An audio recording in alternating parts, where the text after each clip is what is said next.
Ini menjadi PR kita untuk kembali mensosialisasikan, menyampaikan fikih itu apa adanya. Mulai dari bab toharoh, bab sholat, munakahah, kitabul buyu, ar-rohan, ijaroh, sampai kemudian al-ahkam as-sultaniyah, as-siyasah as-syar'iyah. Supaya apa? Supaya generasi kita adalah generasi yang bisa menggambarkan utuhnya Islam itu sendiri.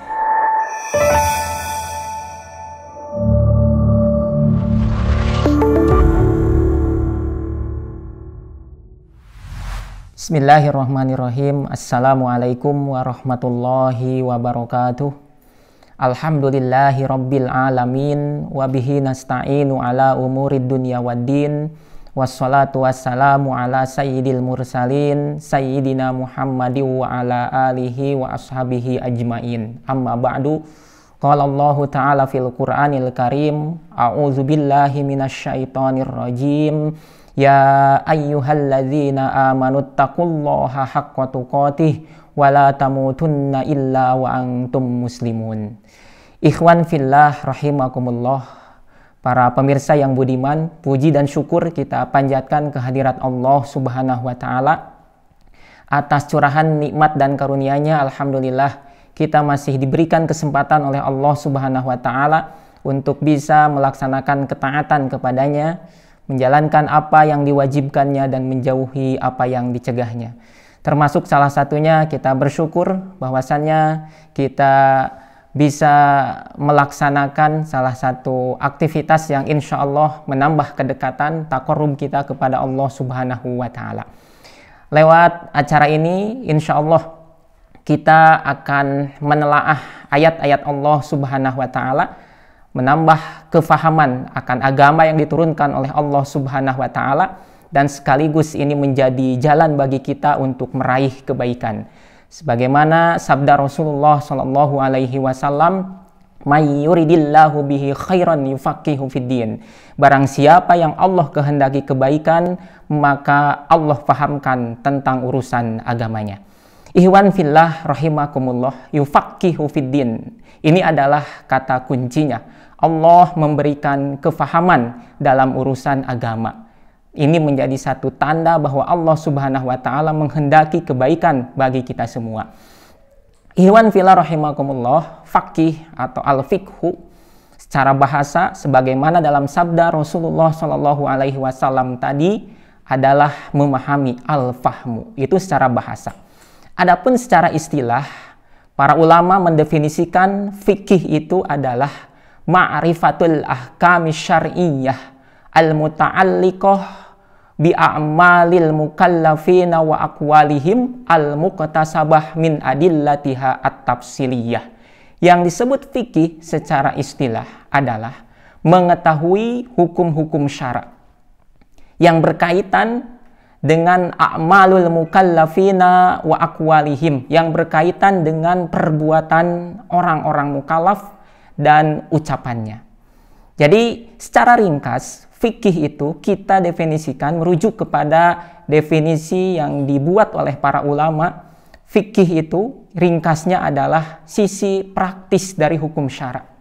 Ketika seseorang menjalani kehidupan di muka bumi ini, tentu dia akan melakukan aktivitas perbuatan, akan melakukan aneka rupa perbuatan, akan berucap dan sebagainya. Maka dalam hal ini fikih sebagai sisi praktis dari hukum syara mengatur itu semua.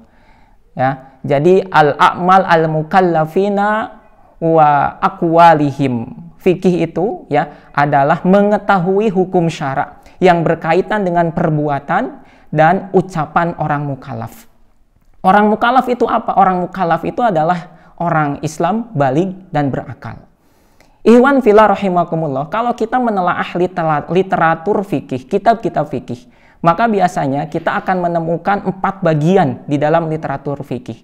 Yang pertama adalah rubu'ul ibadah, bagian yang membahas terkait dengan ibadah, baik berupa toharoh, sholat, zakat, puasa, dan sebagainya.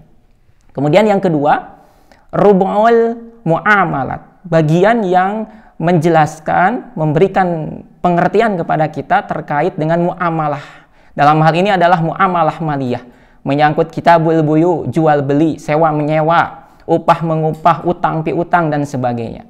Kemudian yang ketiga berkaitan dengan rubu'ul munakahat, membahas terkait seluk-beluk munakahat dan yang ada kaitannya, misalkan talak, kemudian menyusui, menyapih dan sebagainya. Dan yang terakhir, yang keempat adalah rubu'ul jinayat, fikih yang membahas terkait dengan hukum persangsian, hukum pembuktian, hukum imamah dan sebagainya. Ini adalah bagian-bagian fikih yang biasanya termaktub di dalam literatur atau kitab-kitab fikih. Bahkan kalau kita menelaah Al-Fiqhu Al-Manhaji, di dalamnya Syekh Mustafa Ad-Dibugo memperlebar lagi bahwa bagian dari fikih itu ada 7 bagian. Selain 3 yang tadi, yakni al-ahkam al-ibadah, hukum-hukum berkenaan dengan ibadah. Kemudian ada hukum-hukum yang berkaitan dengan pernikahan, keluarga, asy-syakhsiyah, al-ahwal asy-syakhsiyah. Kemudian yang ketiga muamalah. Dan yang keempat adalah al-ahkam al-muta'alliqah biwajibatil hakimi min iqamatil adli wa daf'iz zulmi wa tanfidhil ahkam. Hukum-hukum yang berkaitan dengan kewajiban penguasa dalam hal menegakkan keadilan, mencegah kezaliman, dan menerapkan hukum. Ini yang biasa disebut sebagai al-ahkam as-sultaniyah, hukum-hukum pemerintahan, awis siyasah asy-syar'iyyah atau politik Islam. Kemudian yang kelima, ada juga al-ahkam al-muta'alliqah bi'iqabil mujrimin, hukum-hukum yang berkaitan dengan sanksi orang-orang yang melanggar. Wahibdil amni, menjaga keamanan, wan nizam, dan aturan. Ya, misalkan hukuman bagi pembunuh, pencuri, peminum khamr. Ini ada di dalam fikih. Dan yang keenam, al-ahkam allati tunazzimu ala qatad daulatil islamiyah, hukum-hukum yang mengatur hubungan antar negara, hubungan antara negara Islam dengan negara lain, baik bilateral ataupun multilateral. Ini ada di dalam fikih. Kemudian yang ketujuh, al-ahkam al-muta'alliqah bil akhlaq wal hishmah, hukum-hukum yang berkaitan dengan akhlak, kehormatan, iffah, dan sebagainya. Ikhwan fillah rahimakumullah, 3 bagian tadi mungkin yang terasa asing di tengah-tengah umat Islam saat ini, yakni al-ahkam as-sultaniyah ataupun as-siyasah asy-syar'iyyah, sistem politik Islam. Kemudian ukubat, sistem persangsian, dirasa asing. Kenapa? Karena boleh jadi yang pertama ini jarang diajarkan, jarang ditelaah oleh kebanyakan kaum muslimin. Ketika mengajar atau belajar fikih biasanya hanya masalah ibadah, masalah muamalah, masalah munakahah.